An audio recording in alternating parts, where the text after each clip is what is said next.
wabarakatuh. Salam sejahtera bagi kita semua. Shalom, Om Swastiastu. Jadi saya akan membahas tentang kasus sampah plastik di PT Unilever. Manusia dalam menjalani aktivitas hidup sehari-hari tidak terlepas tertiban terhadap lingkungan. Lingkungan memberi berbagai sumber daya kepada manusia di pemenuhan kebutuhannya. Nah, aktivitas ekonomi yang dilakukan tanpa memikirkan keseimbangan lingkungan dapat menurunkan bahkan merusak kualitas lingkungan dan sumber daya alam itu sendiri. Aktivitas ekonomi yang dilakukan manusia menjadi salah satu pemicu terjadi kerusakan lingkungan. Salah satu permasalahan lingkungan yang terkait aktivitas produk adalah sampah. Kasusnya sampah plastik. Plastik misalnya butuh waktu hampir 1 abad supaya plastik bisa terurai sempurna. Sebagai upaya menemukan solusi terbaik atas permasalahan sampah plastik di Indonesia, maka Indonesia melakukan audit yang terbatas di 5 kota besar Indonesia. Dari hasil audit tersebut, perusahaan Unilever Indonesia urutan pertama menyumbang plastik terbesar di Indonesia.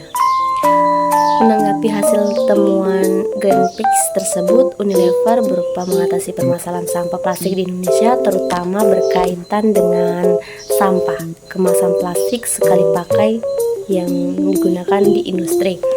Unilever adalah perusahaan multinasional didirikan pada tahun 1930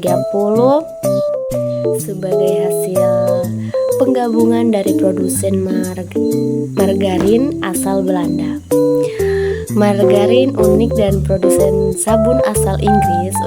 Unilever memproduksi makanan, minuman, pembersih, dan juga perawatan tubuh.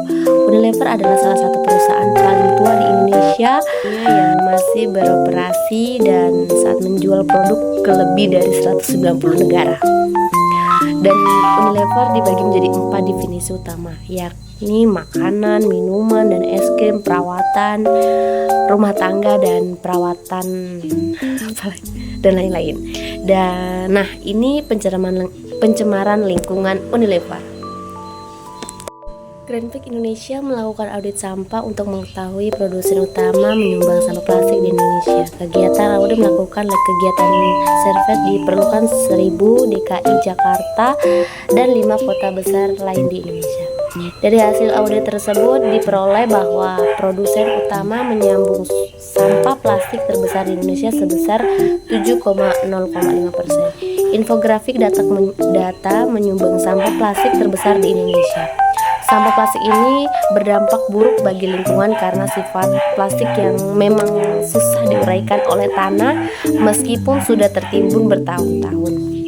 Plastik baru bisa terurai oleh tanah setelah tertimbun selama 200 hingga 400 tahun.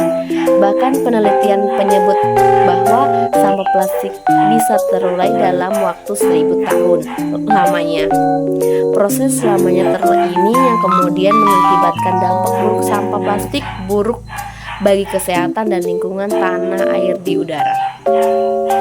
Sampah plastik yang terbuang ke dalam tanah dapat mencemari tanah, air tanah, juga makhluk hidup di bawah tanah. Proses lamanya terurai ini yang mengakibatkan munculnya zat kimia dapat mencemari tanah sehingga berkurang tingkat manfaat dan kesuburan. Sampah plastik yang masuk ke dalam laut dapat mencemari lautan, membunuh biodata perairan dalam lautan. Ketika hewan-hewan yang menelan sampah atau kantong plastik makan partikel sampah kantong plastik yang berada dalam tubuhnya tersebut tidak akan hancur dan tetap utuh sehingga akhirnya mengakibatkan kematian dan akan menjadi bangkai yang dapat meracuni hewan lainnya.